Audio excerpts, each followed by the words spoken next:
National lobbying delegation NLD کے وفد نے سچ نیوز کا دورہ کیا اور نیوز ہیڈ حنیف قمر سے ملاقات کی۔ وفد نے کم عمری کی شادی کے مسائل، نکاح نامے کو مؤثر بنانے اور پری میرج کاؤنسلنگ کی ضروریات پر زور دیا۔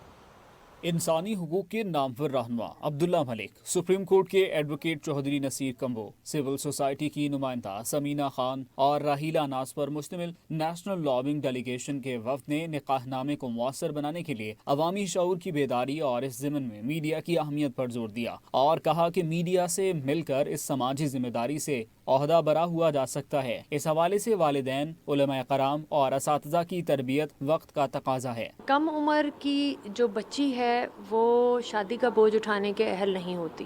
شادی ایک دینی فریضہ ہے، شادی کا رجسٹر ہونا ایک قانونی عمل ہے۔ ہمارا فوکس یہ ہے کہ اس کے علم کے لیے، اس کی افادیت کے لیے ضروری ہے کہ حکومت وقت جو نکاح نامہ ہے اس کو سلیبس کا حصہ بنا دے۔ جب شادی ہو تو نکاح نامہ کے سارے مندرجات جو ہیں ان کو پڑھا جائے، ان پہ نیگوشیشن کی جائے، حق مہر جو ہے وہ مقرر کرتے ہوئے خواتین کی پروٹیکشن کا خیال رکھا جائے۔ وفد نے کم عمر کی شادی کے مسائل، جہیز کی رسم اور طلاق کے بارے آگاہی کی ضرورت پر بھی زور دیا۔ بہت ساری کمپلیکیشنز جو ہیں وہ نکاح نامہ کو صحیح طرح سے فیل نہ کرنے کی وجہ سے فیملیز میں پیدا ہوتی ہیں اور اس وجہ سے معاشرے میں بہت سا بگاڑ پیدا ہوتا ہے۔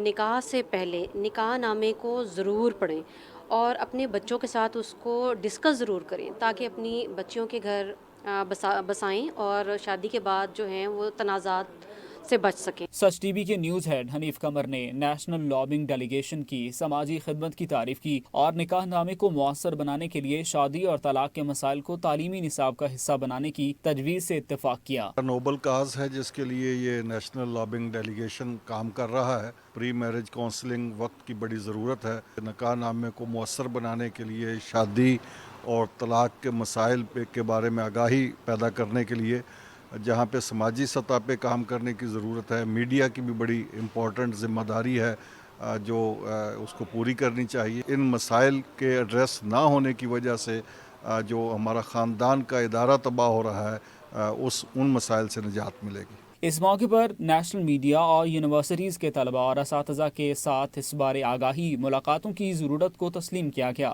اور مستقبل کے حوالے سے سرگرمیاں ترتیب دینے کا عہد کیا گیا۔